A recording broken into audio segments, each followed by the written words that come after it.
Lula vai vencer as eleições no segundo turno. E agora? Como é que vai ficar a situação da igreja? Esse vídeo promete abordar um tema um tanto diferente daquilo que você é acostumado a acompanhar aqui no nosso canal. Mas eu achei por bem tratar desse assunto porque tem muita gente preocupada na possibilidade de Lula ganhar. Bem-vindo ao meu canal. Esse é um canal em que nós abordamos sobre teologia, pregações, estudo bíblico e agora uma abordagem cristã sobre a política. Se inscreva em nosso canal se gostou desse vídeo. Escreva nos comentários o que você achou e vamos para o vídeo.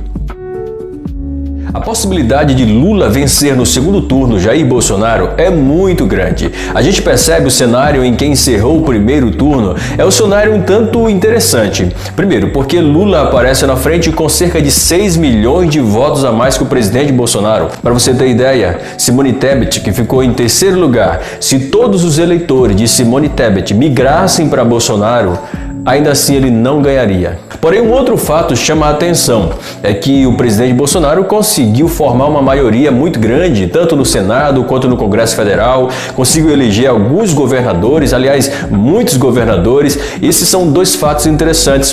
Perceba que o cenário do segundo turno é assustador, é um cenário desesperador. E eu não estou aqui para ser otimista, não. Eu confesso a vocês que estou muito pessimista em relação a esse segundo turno. É por isso que o título dele é que Lula vai ganhar. Salvo uma intervenção divina de repente, salvo uma campanha bem feita durante esses 30 dias, esses 20 e poucos dias que tem até o dia 30, de repente pode haver uma mudança, mas é quase certa a vitória de Lula. E se Lula ganhar, como é que vai ser a questão da igreja? Como é que vai ficar a situação da igreja? Tem muita gente preocupada, tem muita gente também aterrorizando.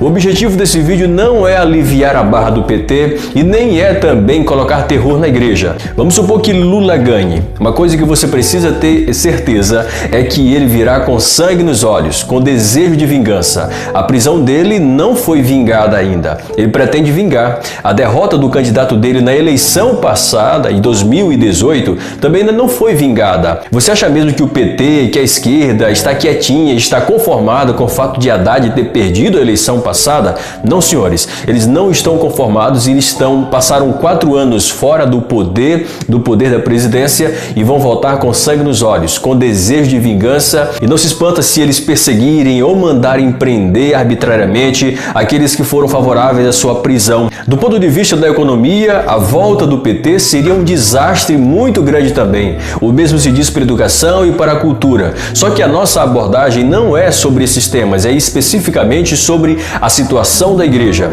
E na situação da igreja está incluído dentro do grande bojo da liberdade religiosa. A nossa Constituição nos garante direito de culto, direito de livre expressão. Uma vez que o PT volte ao poder, ele traz sobre si toda aquela velha tentativa do Estado querer legislar sobre fé, toda aquela velha tentativa de o governo querer dizer como é que eu devo pensar. Em outras palavras, o PT voltando, é o PT que vai querer nos ensinar como é que nós devemos interpretar a Bíblia. É a esquerda que quer nos ensinar o que nós devemos falar a respeito de família, é a esquerda que quer nos orientar o que nós devemos falar a respeito da sexualidade. Então, é um Estado gigante que quer inclusive interferir na religião.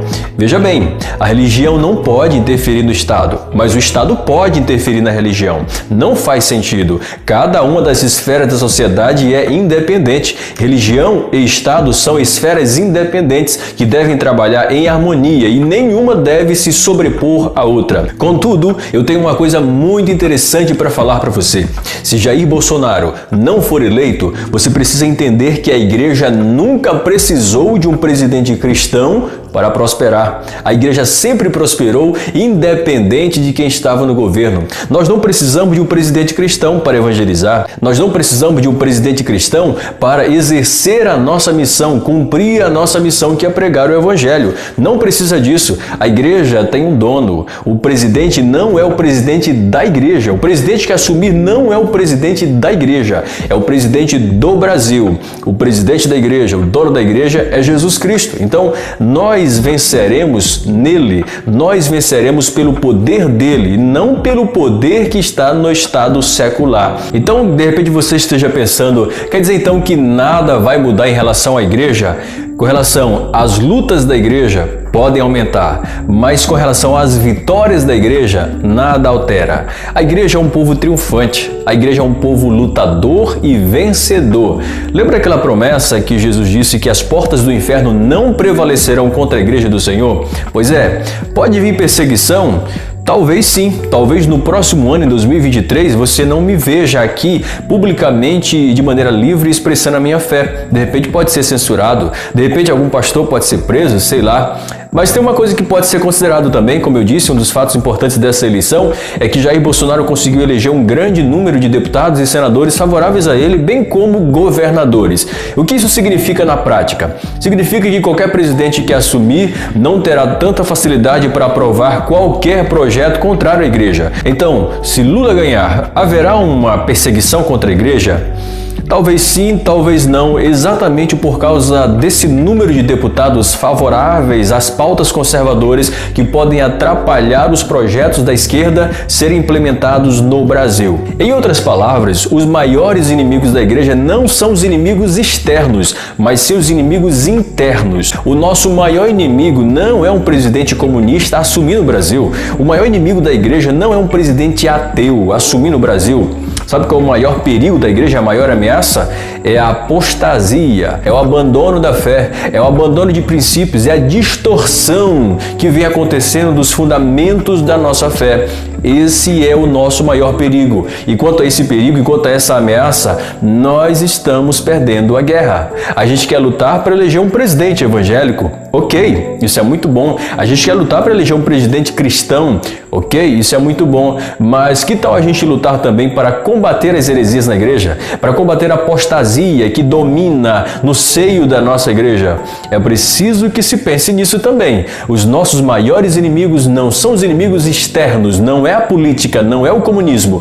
O nosso maior inimigo é a apostasia. Tem nome, apostasia. Eu não sei se em 2023 eu estarei aqui abordando todos os temas que a minha fé me diz que devo falar. Talvez sim, talvez não. Mas enquanto esse dia não chega, use todas as estratégias, use todas as ferramentas para falar do amor de Jesus. Use o status do seu Instagram, use o status do seu WhatsApp, use o YouTube, Facebook, mande uma mensagem para alguém, evangelize enquanto nós temos liberdade para evangelizar. Porque poderá chegar o dia, e eu creio que esse dia vai chegar, em que a igreja vai ser cada vez mais cerceada. Esse dia já chegou. Você percebe na Europa, nos Estados Unidos e no Canadá, aqui perto de nós, que existe uma pressão para silenciar a igreja. Essa pressão já existe no Brasil. Quando a gente aborda temas como aborto, temas envolvendo questões de gênero, esses temas são muito complexos e a igreja tem um posicionamento firmado.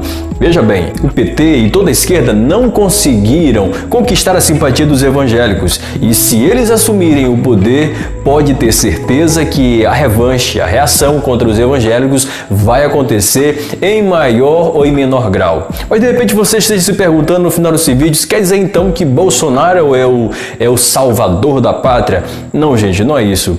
Eu considero o Bolsonaro uma opção muito ruim. Eu confesso para vocês, votei nele no primeiro turno, vou votar no segundo turno, e eu sempre dizia para os meus amigos, infelizmente, eu terei que votar em Jair Bolsonaro, porque a outra opção consegue ser pior do que ele. Quem me acompanhou pessoalmente em 2018 viu que eu fiz muita campanha para ele, eu tirei dinheiro do próprio bolso para bancar a campanha na minha cidade, discursei, briguei com muita gente, publiquei muita coisa em defesa do presidente, mas quando ele assumiu o governo, com pouco tempo depois, ele abandonou boa parte das pautas que o elegeram. Isso me deu uma grande decepção e a partir daí não passei a defender mais presidente nenhum. Uma coisa eu preciso que vocês entendam, não sejam apoiadores de presidente, sejam cobradores. Nós precisamos cobrar por resultados e não defender quando ele não faz o seu trabalho correto. Por acaso, se você de repente contratar um funcionário para sua empresa, você vai aceitar que ele todos os dias dê justificativa pela falta de resultado? Não é assim. Você contrata por resultados. Você elege um presidente para lhe dar resultados e não para dar justificativas. Mas enfim, é o que temos. Oremos pelo Brasil, façamos a nossa parte, espalhe esse vídeo, não fique desesperado o que vai acontecer com a igreja. O que pode acontecer é que do ponto de vista moral, do ponto de vista da cultura, da educação, pode piorar. Agora, as vitórias da igreja não serão canceladas. A igreja vai ser um povo combativo mais ainda. a gente está muito parado, a gente está muito quietinho na nossa e tal.